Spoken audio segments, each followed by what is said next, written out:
നമസ്കാരം, എംബ്രേസ് ലൈഫിലേക്ക് വീണ്ടും സ്വാഗതം. മിററുകൾ, വലിയ വാഹനങ്ങളിൽ മിററുകളുടെ ഇമ്പോർട്ടൻസ് എന്താണെന്ന് നമ്മൾക്കൊന്ന് ചെക്ക് ചെയ്യാം. 3 മിറേഴ്സാണ് ഒരു വാഹനത്തിലുണ്ടാവുക. 2 ഔട്ട്സൈഡ് മിറേഴ്സും ഒരു ഇന്നർ റിയർ വ്യൂ മിറർ. അപ്പം സാധാരണഗതിയിൽ ഒരു ഡ്രൈവർ ഓരോ 6 സെക്കൻഡിലും മിനിമം ഒരു 6 സെക്കൻഡിലെങ്കിലും 3 മിറേഴ്സും ചെക്ക് ചെയ്യണം.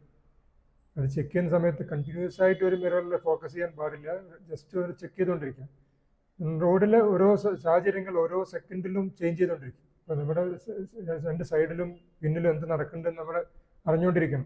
പ്രത്യേകിച്ച് നമ്മുടെ നാട് പോലെയുള്ള ലൈൻ ഡിസിപ്ലിൻ കൂടുതലായിട്ടില്ലാത്ത റോഡുകൾ, അത് ബമ്പർ ടു ബമ്പർ ഡ്രൈവ് ചെയ്യുന്ന സമയത്ത് സിറ്റികളിൽ തിരക്കുള്ള സമയത്ത് ആ രീതിയിൽ നമ്മൾ മിറർ വാച്ച് ചെയ്യാൻ പോയി കഴിഞ്ഞാൽ അപകടം ഉണ്ടാകും.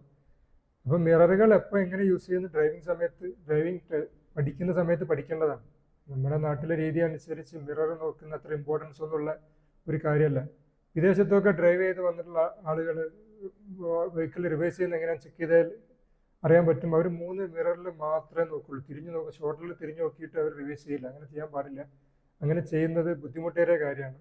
മിററിൽ നോക്കിയിട്ട് റിവേഴ്സ് ചെയ്യുന്നവർക്ക് വളരെ ഈസി ആയിട്ട് അത് ചെയ്യാൻ പറ്റും. അപ്പം റിവേഴ്സിൻ്റെ കാര്യം ഇത് സാഹചര്യത്തിൽ സൂചിപ്പിച്ചതാണ്. നമ്മൾ ടേൺ ചെയ്യുന്ന സമയത്ത്, സൈഡാക്കുന്ന സമയത്ത്, നോർമൽ കേസിൽ ബ്രേക്ക് ചെയ്യുന്ന സമയത്ത് പോലും, സാധാരണഗതിയിൽ ബ്രേക്ക് അപ്ലൈ ചെയ്യുന്ന സമയത്ത് പോലും റിയർ വ്യൂ മിറർ നോക്കിയിട്ട് പിന്നിലെ സാഹചര്യം നോക്കിയിട്ട് മാത്രമേ ബ്രേക്ക് ചെയ്യാൻ പറ്റൂ. പെട്ടെന്നൊരു അൺഎക്സ്പെക്റ്റഡ് ആയിട്ടൊരു അബ്രപ്റ്റ് ബ്രേക്കിംഗ് വേണ്ട സമയം അല്ല ഉദ്ദേശിക്കുന്നത്. പെട്ടെന്നൊരു കുട്ടി റോഡിലേക്ക് ചാടുക, പെട്ടെന്നൊരു വാഹനം കയറി വരിക, ആ സമയത്തല്ല. അല്ലാതെ നോർമൽ കേസിൽ ബ്രേക്ക് ചെയ്യുമ്പോൾ തൊട്ട പിന്നിലൊരു വാഹനം വന്നുകൊണ്ടിരിക്കുന്നുണ്ടെങ്കിൽ നമ്മൾ അബ്രപ്റ്റ് ബ്രേക്ക് ചെയ്യാൻ പാടില്ല.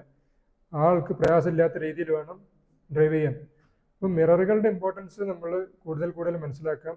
എന്നിട്ട് നല്ലൊരു ഡ്രൈവിംഗ് കൾച്ചർ ഡെവലപ്പ് ചെയ്യുന്നതിൻ്റെ ഭാഗമായിട്ട് ഈ മുന്നോട്ട് പോകാൻ, അങ്ങനത്തെ ഒരു കൾച്ചർ ഡെവലപ്പ് ചെയ്ത് നമുക്ക് മുന്നോട്ട് പോകാൻ ഇനിയും കാണാം.